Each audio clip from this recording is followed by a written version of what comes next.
Astaghfirullah. Assalamualaikum warahmatullahi wabarakatuh.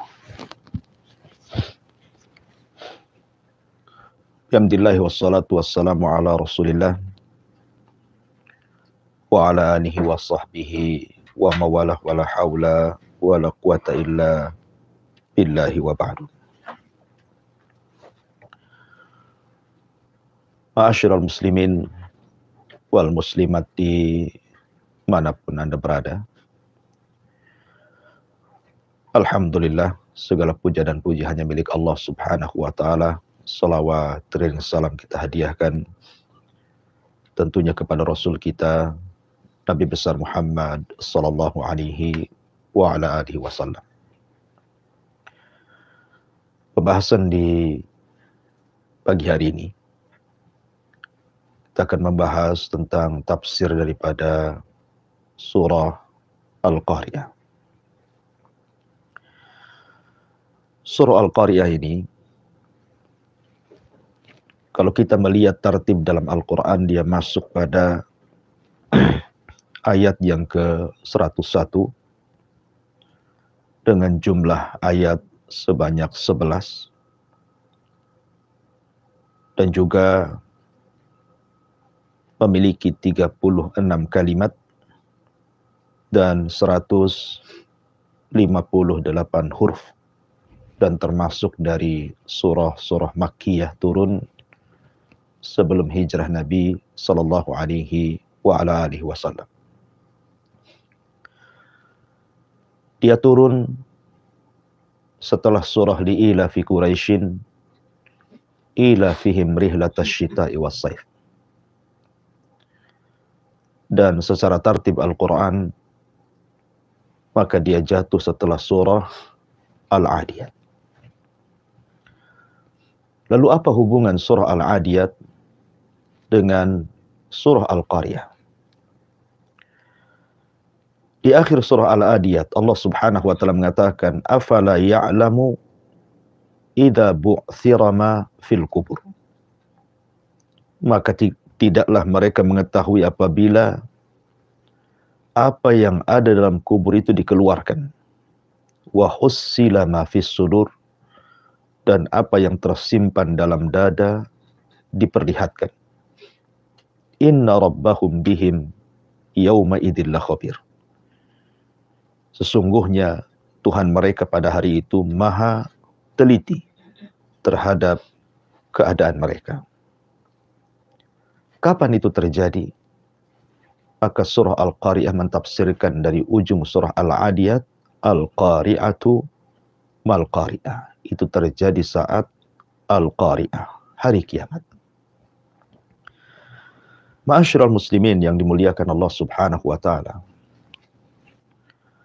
Surah Al-Qariyah ini terrangkai dari 3 pembahasan. Pembahasan pertama bicara tentang ahwal yaumil qiyamah, tentang kondisi-kondisi hari kiamat, baik dalam tiupan yang pertama, sangkakala, atau dalam tiupan yang kedua, sangkakala. Pembahasan yang kedua bicara tentang hisab dan ahwal hisab, kondisi-kondisi hisab. Salah satunya tentang timbangan amal soleh. Dan yang ketiga bicara soal al-jaza, balasan, adanya surga dan juga adanya neraka. Itulah secara global isi surat daripada surah Al-Qariyah. Ma'asyiral muslimin yang dimuliakan Allah Subhanahu wa ta'ala. Kalau kita bicara tentang arkan yaumil qiyamah, rukun-rukun hari kiamat yang kita wajib beriman dengan rukun-rukun itu, maka rukun hari kiamat itu ada 5. Dan siapapun tidak boleh mengingkari 5 perkara ini. Karena kalau dia mengingkari, berarti telah mendustakan Al-Quran dan juga sunnah Nabi Sallallahu Alaihi Wasallam. Yang pertama, al-maut, kematian. Setiap manusia pasti mati. Idza mata ahadukum qamat qiyamatuhu, kata Rasul. apabila salah seorang di antara kalian meninggal, maka telah tegaklah kiamat kepadanya. Kematianlah kiamat kecil bagi setiap manusia, dan ini yang pasti terjadi kepada manusia karena setiap hari kita melihat adanya kematian. Kemudian yang kedua, alam barzah, hidup setelah kematian di alam kubur. Dan ini terangkai dari 4 pembahasan. Bicara tentang himpitan kuburan, bicara tentang fitnah kubur, bicara tentang azab kubur, dan bicara tentang nikmat kubur. Kemudian yang ketiga, al-hasyru, al-ba'thu wan nusyur. Bicara tentang kebangkitan dan dikumpulkannya manusia di padang mahsyar.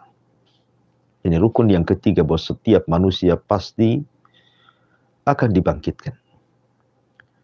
Kemudian yang keempat, bicara soal hisab. Di sana ada pembahasan soal timbangan, ada pembahasan soal pembagian catatan-catatan amal, ada pembagian tentang pengumpulan manusia, bicara tentang syafaat dan begitu seterusnya. Dan rukun yang terakhir tentu bicara tentang sorga dan adanya neraka. Lah surah Al-Qiyamah ini merangkum arkanul qiyamah, rukun-rukun tentang adanya kiamat. Baik, kita akan baca dan kita akan berikan sedikit penjelasan tentang surah Al-Qariyah ini. A'udzu billahi minasyaitonir rajim. Bismillahirrahmanirrahim. Al-Qari'atu mal Qariyah. Wa ma adraka mal Qariyah. Al-Qariyah. Apakah Al-Qariyah itu? Dan tahukah kamu apa Al-Qariyah itu? Allah Subhanahu wa taala mengulang kalimat Al-Qariyah sebanyak 3 kali. Ini sama dengan kalimat Al-Haqqatu, Mal-Haqqatu, wa ma adraka mal-Haqq. Orang-orang Arab apabila hendak mentakkid sesuatu, menguatkan sebuah perkataan, maka selalu diulang-ulang.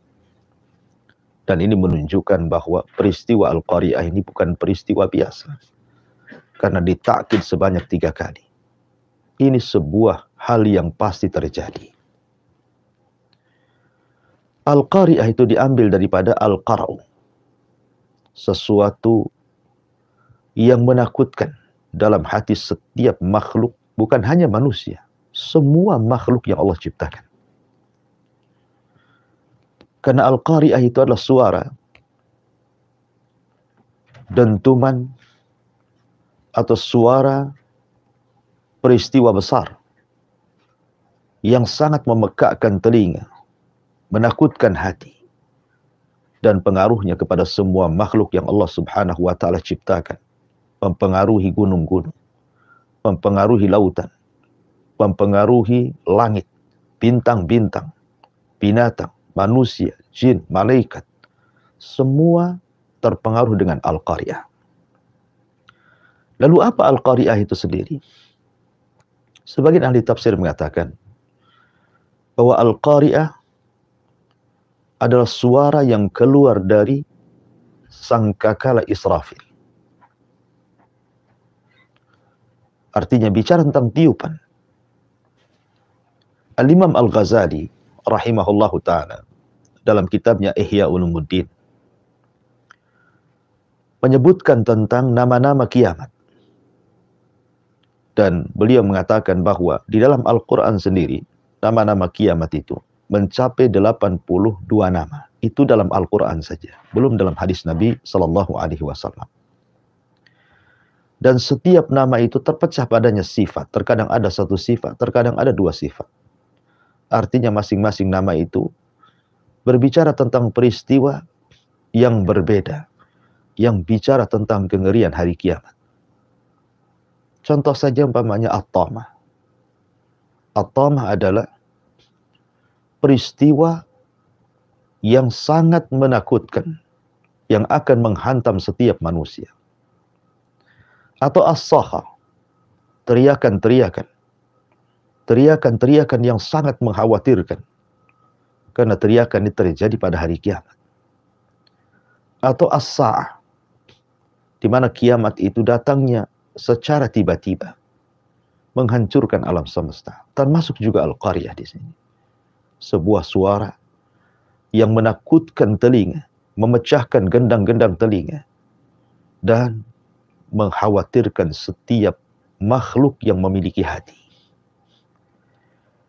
Tadi saya sudah katakan bahwa Al-Qariyah ini pengaruhnya kepada seluruh makhluk Allah Subhanahu wa Ta'ala. Apabila datang Al-Qariyah, maka gunung-gunung akan dihancurkan. Bahkan gunung yang sekokoh itu akan diterbangkan. Bahkan akan dihancurkan seperti kapas yang berhamburan. Lautan yang menjulang, yang seolah tidak bertepi, akan ditumpahkan lautannya dan akan dinyalakan.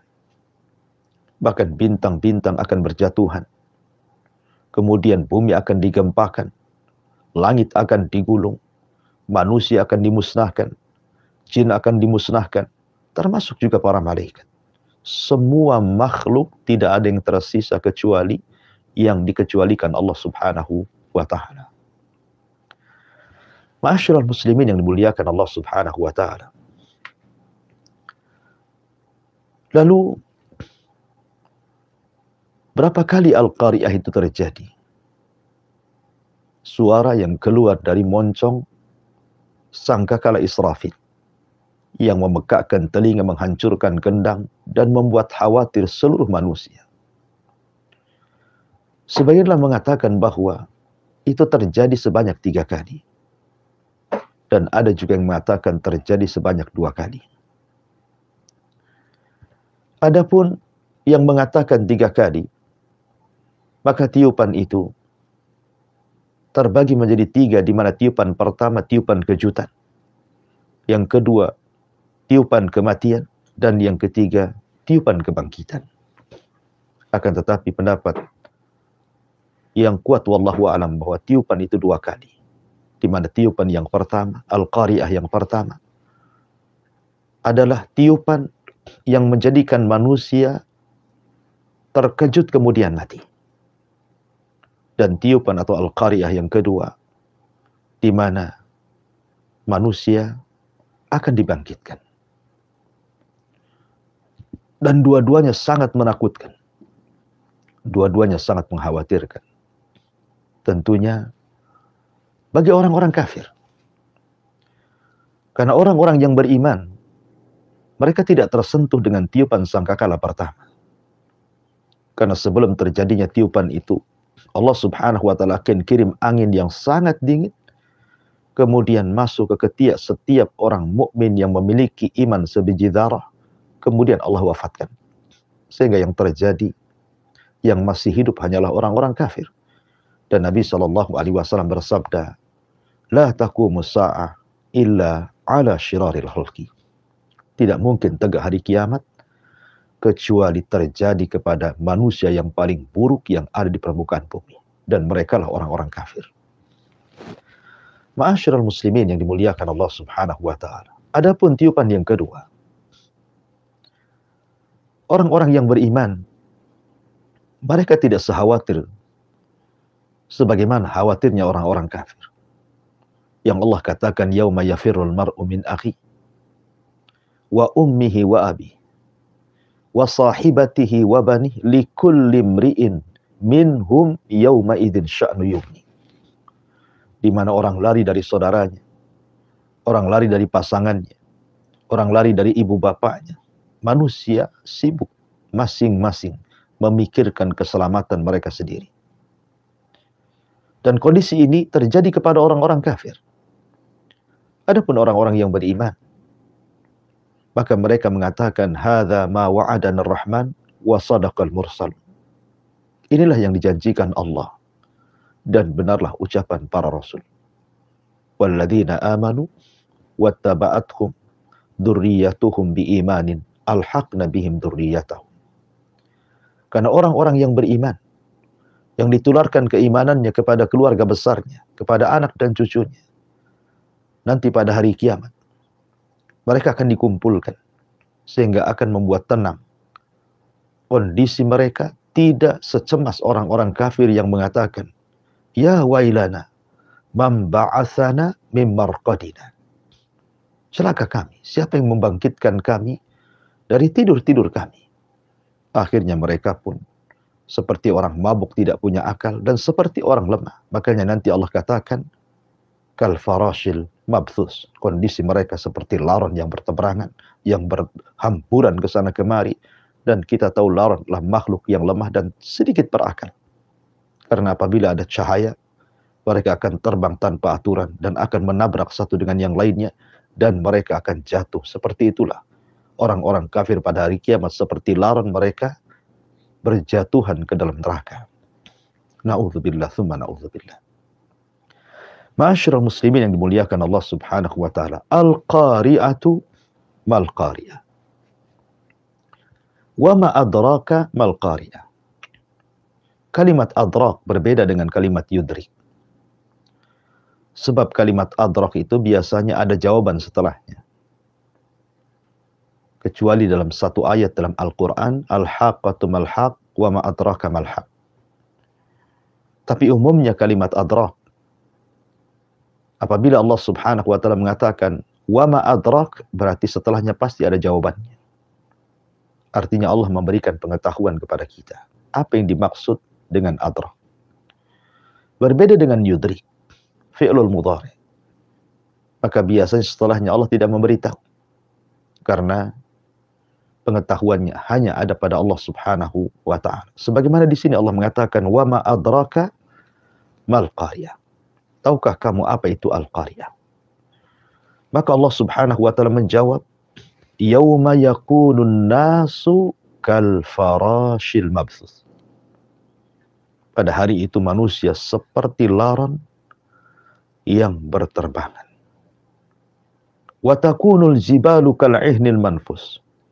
Dan gunung-gunung seperti bulu yang dihambur-hamburkan dan berterbangan. Ma'asyiral muslimin yang dimuliakan Allah Subhanahu wa taala. Inilah kondisi ahwal kiamat.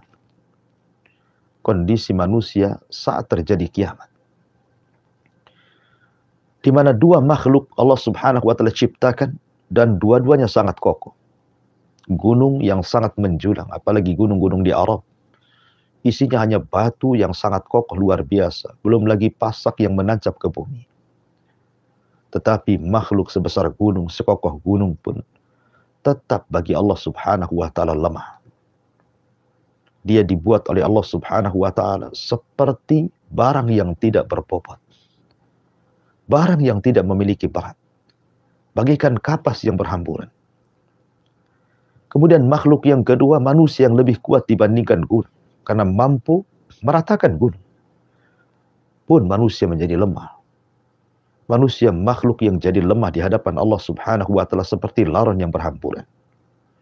Dua makhluk yang kokoh ini dihancurkan oleh Allah Subhanahu wa taala. Ma'asyiral muslimin yang dimuliakan Allah Subhanahu wa taala. Tentunya ketika Allah Subhanahu wa taala menghancurkan alam semesta ini tidak lain dan bukan karena kemurkaannya. Sebab kali Allah Subhanahu wa taala murka, maka Allah Subhanahu wa taala akan menjadikan lautan-lautan berhamburan ke daratan. Bahkan Allah akan nyalakan. Apabila Allah Subhanahu wa taala murka, idza zulzilatil ardu zilzalaha. Allah akan membuat gempa di bumi. Ini bukan hanya satu tempat, tapi satu bumi Allah gempakan. Apabila Allah Subhanahu wa taala murka, maka bintang-bintang akan dijatuh-jatuhkan, ditabrak-tabrakan. Apabila Allah Subhanahu wa taala murka, maka langit akan digulung, manusia akan dimusnahkan, jin akan dimusnahkan, bahkan malaikat pun akan diwafatkan. Lalu bagaimana kondisi alam semesta yang sudah dihancur-hancurkan ini? Itulah hari kiamat. Kita bisa lihat hari ini. Kondisi lautan yang sangat indah. Lalu pada hari itu, kemana lautan? Kemudian kita bisa melihat bangunan-bangunan yang menjulang di hadapan kita. Rumah-rumah yang tingkat, apartemen-apartemen. pada hari kiamat. Mereka atau makhluk itu semua akan dihilangkan. Kemana mereka pergi? Kemana mereka hancur? Bahkan bintang-bintang yang kita lihat hari ini sangat menghiasi langit. Pada hari kiamat akan hilang. Lalu kemana bintang pergi? Tentu akan dihancurkan oleh Allah Subhanahu wa ta'ala. Itulah kondisi mengerikan pada hari kiamat yang setiap mukmin dan muslim wajib mengimani tentang kedatangannya. Ma'asyiral muslimin yang dimuliakan Allah Subhanahu wa ta'ala. Yauma yakunun nasu kal farash al-mabthus. Pada hari itu manusia seperti laron yang berterbangan. Wa takunul jibalu kal ihnil manfus. Bahkan gunung-gunung seperti bulu yang dihambur-hamburkan. Di dalam ayat yang lain, Allah Subhanahu wa ta'ala berfirman, ketika Allah Subhanahu wa ta'ala bicara tentang gunung, Allah Subhanahu wa ta'ala mengatakan, yas'alunaka 'anil jibal. Fakul yansifuha rabbi nasfa. Fayadaruha qa'an safsafan la tara fiha iwajan wala amta. Mereka bertanya-tanya kepadamu ya Muhammad tentang gunung-gunung pada hari kiamat. Maka katakanlah, pada hari kiamat nanti Rabbku akan mencabut gunung-gunung itu dari tempatnya dan menghancurkannya seperti debu yang bertebarangan, yang berterbangan, ditiup angin. Lalu tidak ada bekas gunung-gunung itu, bahkan akan diratakan. Engkau tidak akan melihat padanya sesuatu yang meninggi ataupun sesuatu yang merendah. Subhanallah. Gunung yang kokoh ini akan dihancurkan.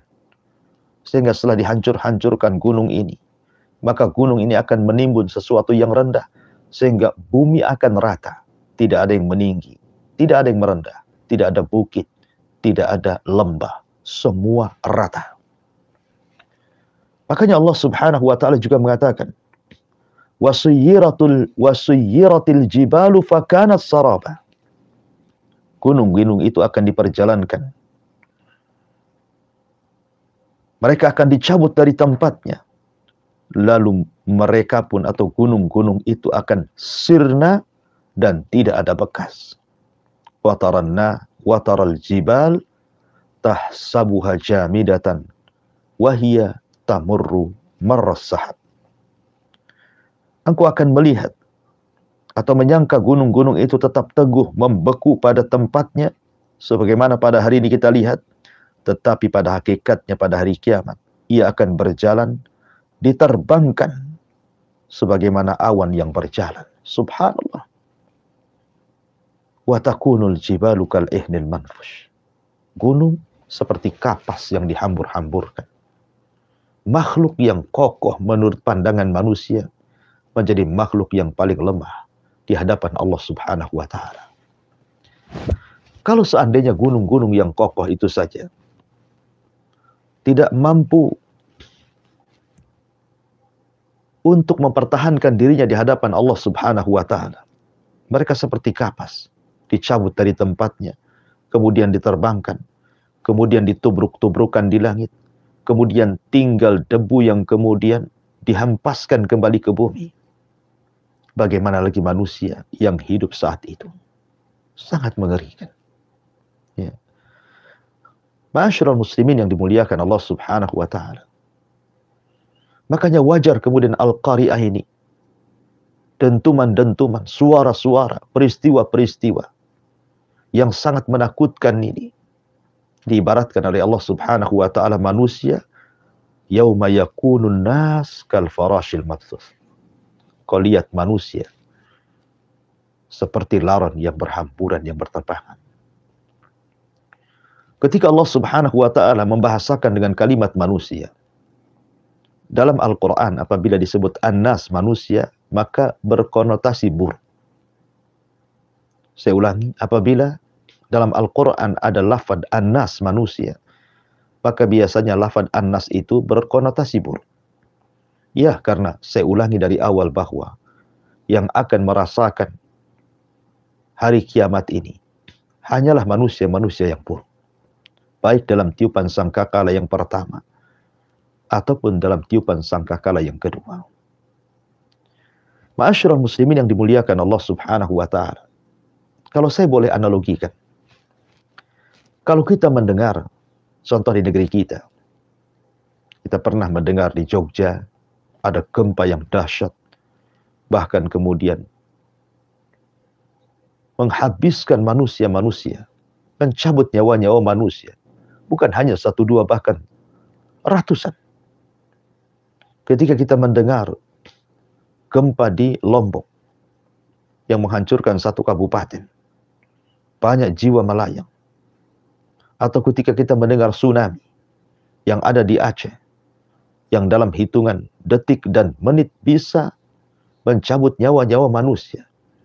Kita yang mendengar saja rasanya ketakutan. Bagaimana kita yang mengalaminya? Yang mendengar saja ketakutan. Membayangkan betapa dahsyatnya berita-berita gempa, tsunami, angin, puting beliung, atau yang semacamnya. Bagaimana yang merasakan? Maka pada hari kiamat, kita akan merasakannya. Tentu, bagi orang-orang yang syirarul khalqi, seburuk-buruk manusia. Karena orang-orang yang beriman, sekali lagi saya katakan, mereka sudah wafat sebelum terjadinya kiamat yang pertama. Begitu juga pada hari kiamat yang kedua, tiupan yang kedua. Orang-orang yang beriman, mereka akan tenang karena mereka yakin itulah janji yang Allah janjikan kepada mereka dan yang dihabarkan Nabi SAW kepada mereka. Tapi orang kafir mengalami kebingungan yang luar biasa. Makanya Allah Subhanahu wa taala menggambarkan bagaimana perasaan takut saat kiamat itu menjadikan anak-anak kecil sudah berubah menjadi tua. Karena ketakutan yang sangat menjadikan anak muda cepat tua. Bahkan orang-orang yang sedang hamil pun keguguran. Bahkan anak-anak yang sedang disusukan oleh orang tuanya dilempar. Bahkan manusia menjadi mabuk pada hari itu. Wa taran nasa sukara wa mahum bisukara. Kau lihat manusia mabuk. Hilang akalnya. Padahal mereka tidak mabuk. Artinya, ini menunjukkan kedahsyatan pada hari kiamat.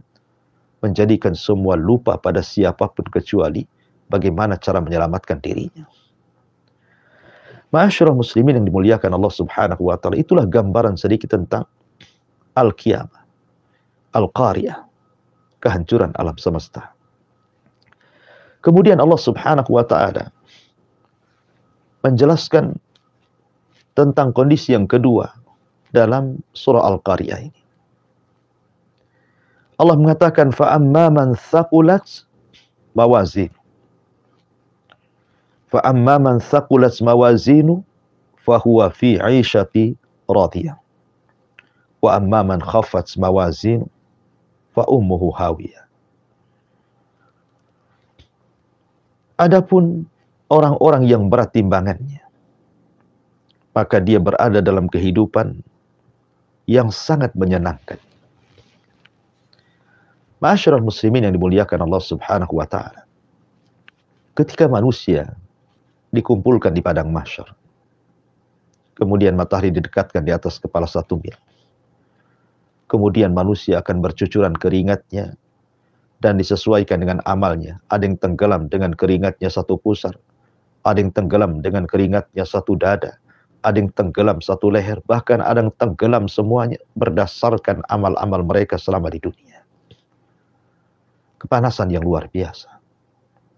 Mereka berdiri tanpa duduk dan berbaring menghadap Rabbnya. Berapa lama mereka berdiri pada hari kiamat? Maka Allah Subhanahu wa taala menjelaskan 50 alfasana, 50.000 tahun. Mereka akan berdiri menghadap Rabb Allah Jalla fi'ula. Tapi apakah kemudian 50 alfasana ini, 50.000 tahun ini berlaku kepada seluruh manusia ataukah kepada orang-orang kafir saja? Maka para ulama menjawab bahwa tidak semua orang yang berdiri pada hari kiamat di padang mahsyar itu mereka harus tinggal selama 50 alfasana, 50.000 tahun. Tidak. Ada yang sama sekali mereka tidak berdiri, bahkan ketika dibangkitkan dari kuburannya mereka langsung direct masuk ke dalam sorga. Mereka lah orang-orang yang tidak merasakan azab ataukah tidak merasakan hisab. Mereka orang-orang yang tidak dihisab dan diazab. Sebagaimana hadis Nabi SAW ketika menceritakan 70.000 orang yang masuk sorga tanpa hisab dan juga tanpa azab. Mereka orang-orang yang tidak minta ruqyah, tidak minta dikai, tidak tatayur, dan senantiasa bertawakal kepada Allah Subhanahu wa Ta'ala. Ada yang mereka dihisab, tapi dengan hisab yang mudah, sehingga mereka tidak lama. Ada yang dihisab dengan hisab yang sulit, dan begitu seterusnya. Tetapi yang jelas bahwa khamsina alfasan akan berlaku kepada orang-orang kafir. Mereka akan kesulitan di situ menghadapi peradilan Allah Subhanahu wa Ta'ala. Kemudian masuklah mereka pada proses hisab. Salah satunya adalah di sini Allah jelaskan. Di antaranya adalah proses timbangan. Lalu apa yang ditimbang? Sebagian para ulama mengatakan bahwa yang akan ditimbang adalah badannya, kemudian amalannya, kemudian catatannya. Adapun badannya berdasarkan hadis Abdullah ibn Mas'ud radhiyallahu anhu, ketika dia naik ke atas pohon kurma, tiba-tiba kemudian betisnya tersingkap dengan angin. Maka para sahabat mentertawakan kedua betis Abdullah ibn Mas'ud yang sangat-sangat kurus, ibarat tulang berbalut kulit, tidak ada daging. Tapi Nabi SAW mengatakan, janganlah kalian tertawakan kedua betis Abdullah ibn Mas'ud, sebab kalau keduanya ditimbang di hadapan Allah, jauh lebih berat dibandingkan gunung Uhud. Ma'asyiral muslimin yang dimuliakan Allah Subhanahu wa Ta'ala. Kemudian juga yang akan ditimbang amalannya. Kalau ada yang bertanya, bagaimana perkara yang tidak bisa dilihat, kemudian bisa ditimbang? Ma'asyiral muslimin yang dimuliakan Allah Azza wa Jalla.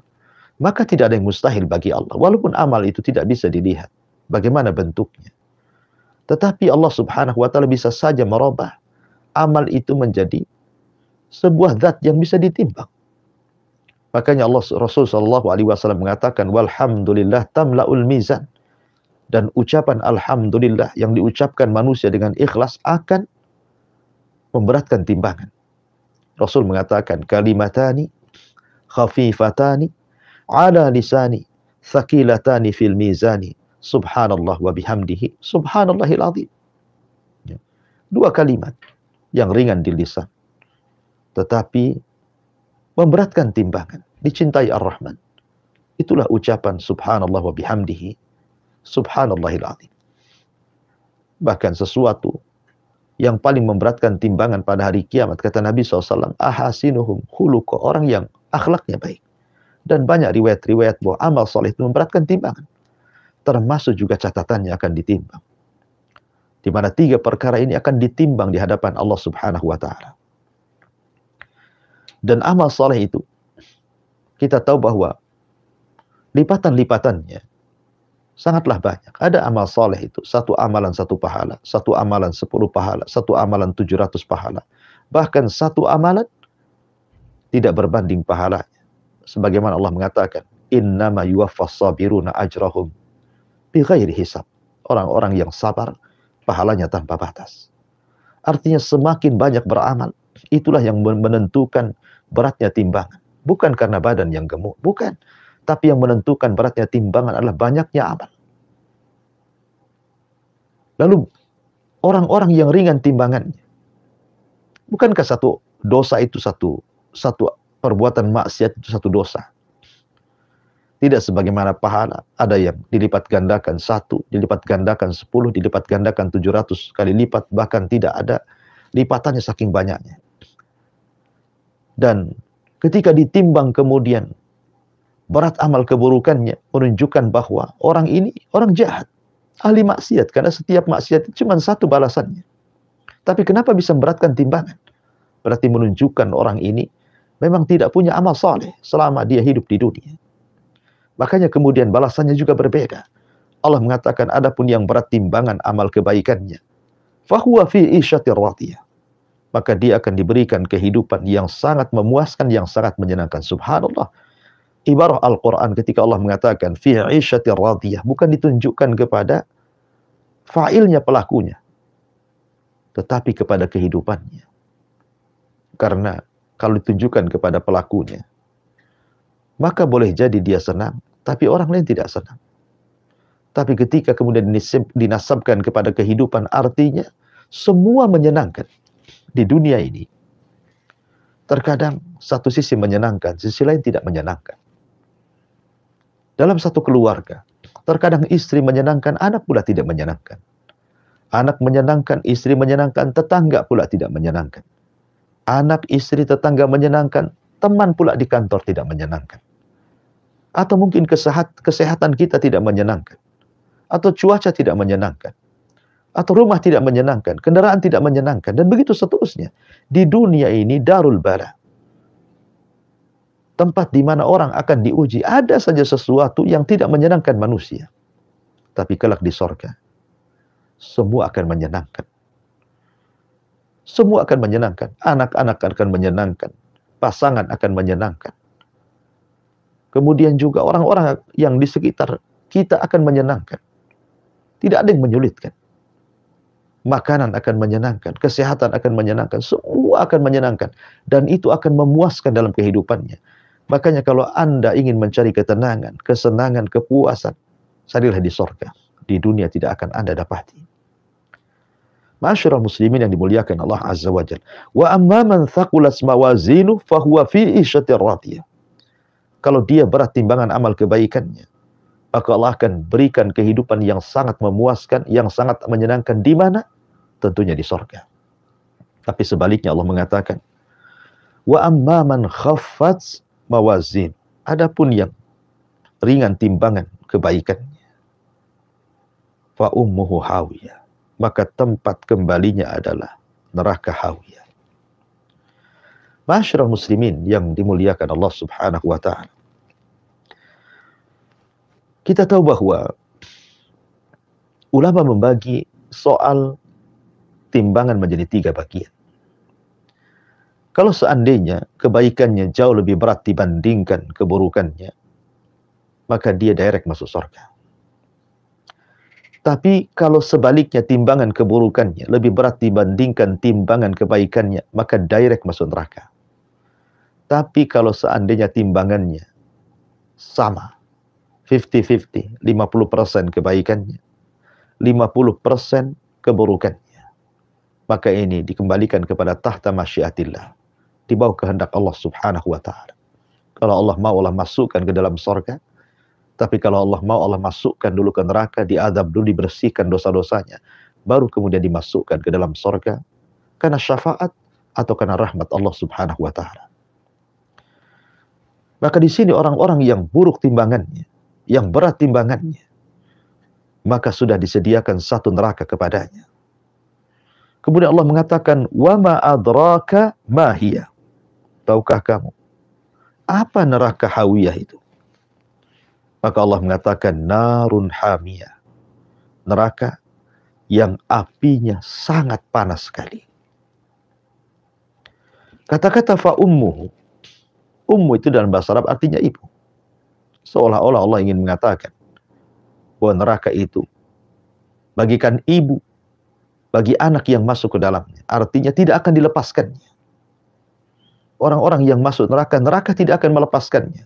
Neraka akan mencengkramnya. Neraka akan mengadabnya. Tapi ada juga yang mengatakan fa ummuhu, artinya orang yang dimasukkan ke dalam neraka itu ala ummi ra'si, artinya kakinya di atas dan kepalanya di bawah.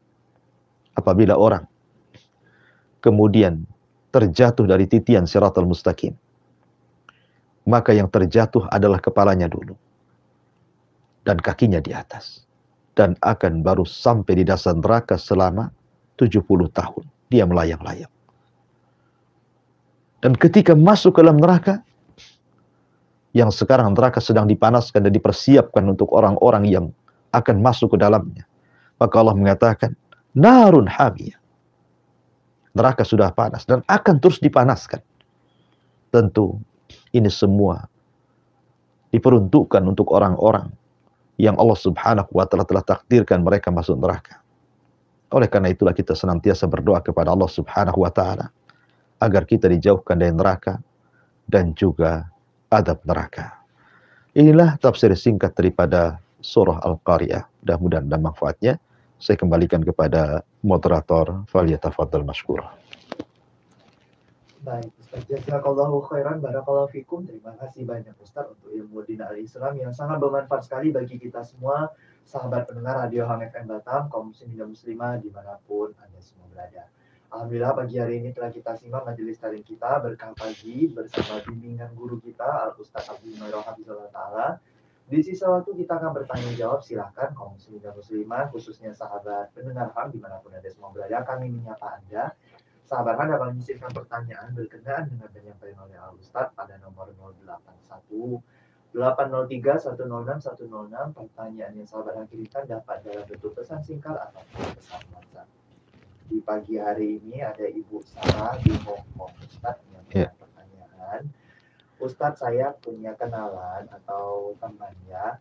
Kalau saya sudah membahas masalah agama ataupun masalah takut kepada Allah dan hari kiamat, teman saya ini kadang tanggapannya itu tidak usah terlalu takutlah, biasa saja. Bagaimana tanggapan saya ketika mendengar penyampaian sedemikian, Ustaz? Ya, alhamdulillah, salatu wassalamu ala rasulullah amma ba'du. Ada yang bertanya, kalau apabila kita menceritakan tentang kiamat, baik kematian, azab kubur, atau kebangkitan, atau hisab, atau neraka, tidak usahlah terlalu khawatir, tidak usah terlalu takut. Apa perkataan seperti ini dibenarkan? Ya, ma'asyiral muslimin yang dimuliakan Allah Subhanahu wa ta'ala. Agama ini terbagi menjadi dua.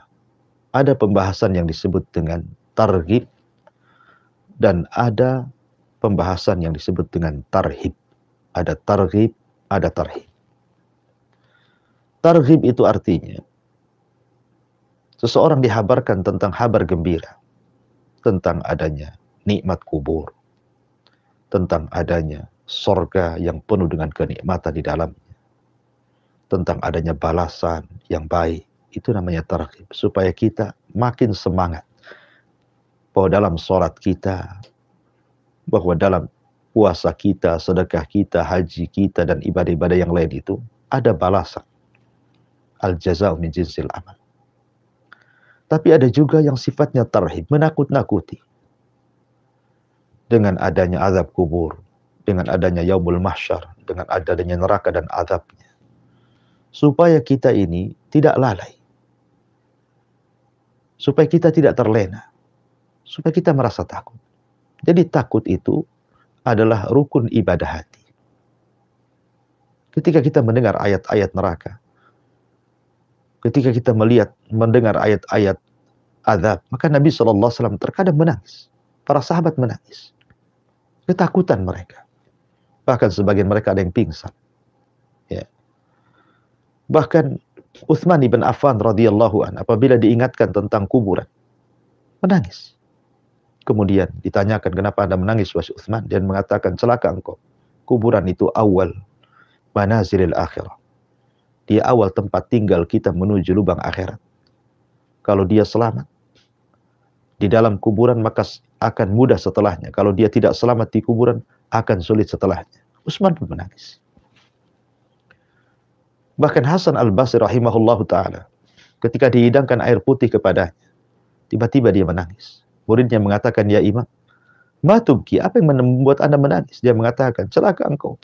Aku teringat dengan umniyati ahlin nar, dengan angan-angannya penuh neraka. Ketika Allah mengatakan, wa nada ashabun nar ashabal jannah, an afidu alaina minal ma, au mimma razaqakumullah. Ketika berteriak-teriak penduduk neraka kepada penduduk surga dan mengatakan, berikan kepada kami setetes air bersih ataupun apa yang dirizkikan kepada Allah kepada kalian. Penduduk surga mengatakan, innallaha harramahu ma'alal kafirin. Oh, tidak bisa, karena Allah telah haramkan makanan dan minuman surga untuk orang-orang kafir. Hasan al-Basri pun menangis.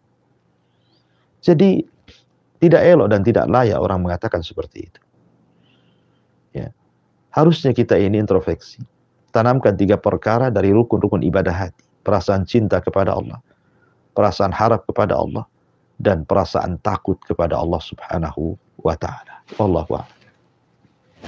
Baik, Ustaz. Jazakallah khairan. Terima kasih banyak Ustaz untuk pencerahannya, untuk menanggapi pertanyaan dari Ibu Saroh di Hong Kong. Insya Allah jadi ini berfaedah bagi kita semua. Satu soalan terakhir Ustaz di pagi hari ini yang kita bawakan ini dari pendengar di Kalimantan Tengah, Bapak Ramadan ya. Bapak Ramadan di Kalimantan Tengah menyampaikan pertanyaan di pagi hari ini. Ustaz, tadi Ustaz ada menyinggung masalah masuk surga, hadir di surga tanpa hisab dan tanpa azab. Yang jadi pertanyaan saya, apakah ada amalan maupun amalan khusus agar seseorang itu bisa masuk surga tanpa hisab dan azab? Ya, alhamdulillah. Salatu wassalamu ala rasulullah amma ba'du. Ada orang-orang yang ditakdirkan oleh Allah Subhanahu wa Ta'ala masuk hisab, masuk surga karena tanpa ada jalur hisab dan juga tidak diazab. Adakah amalan-amalan yang bisa memasukkan orang ke dalam surga tanpa hisab dan azab? Ya. Di dalam hadis yang ma'ruf ketika Nabi SAW diperlihatkan umatnya pada hari kiamat yang sangat banyak, bahkan melebihi umat Musa dan umat para nabi yang lainnya. Kemudian dikatakan kepada Nabi SAW, di antara umatmu ya Muhammad ada sab'una alfan yadkhulunal jannah bighairi hisabin wala adab. Ada 70.000 dari umatmu akan masuk surga tanpa ada proses hisab dan juga tanpa ada proses azab. Kemudian para sahabat bertanya kepada Rasulullah tentang siapakah 70.000 yang masuk surga tanpa hisab dan azab.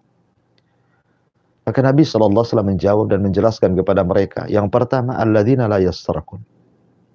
Orang-orang yang tidak minta ruqyah demi menyempurnakan tawakalnya kepada Allah. Kemudian orang-orang layak tahun, orang-orang yang tidak minta dikai pengobatan dengan besi yang dipanaskan dengan api, supaya menyempurnakan rasa takutnya kepada Allah, tidak takut kepada itu. Kemudian yang ketiga, alladzina la yatatayyarun, orang yang tidak tatayyur, orang yang tidak menganggap sial dan untungnya kepada sebuah benda, apa yang dilihat, apa yang didengar, apa yang dimimpikan, dan begitu seterusnya. Dan yang paling berat tentu yang terakhir, wa ala rabbihim yatawakkalun, dan orang-orang yang tawakal. Ini yang paling berat. Menyandarkan hati hanya kepada Allah Subhanahu wa Ta'ala, baik dalam mengambil manfaat atau mencegah madarat. Ini perkara yang sangat berat. Ya, kita bisa saja mengatakan inni tawakkaltu ala Allah, tapi ternyata kenyataannya baru diuji sedikit saja, terkadang bergoyang hati kita, iman kita bersandar kepada makhluk. Artinya bahwa orang-orang yang masuk surga tanpa hisab dan azab adalah mereka orang-orang yang sempurna tauhidnya. Orang yang tidak menyekutukan Allah Subhanahu wa Ta'ala dan hanya menggantungkan hati kepada Allah Subhanahu wa Ta'ala dan meyakini Allahus Samad, Allah tempat bergantung setiap makhluknya. Jadi itulah yang disebutkan dalam hadis tentang sifat-sifat orang yang masuk surga tanpa hisab dan azab. Wallahu a'lam. Termasuk juga orang-orang yang mati syahid. Ya, orang-orang yang mati syahid. Orang-orang yang meninggal ketika syahid, mereka masuk surga tanpa hisab dan azab. Wallahu a'lam. Baik.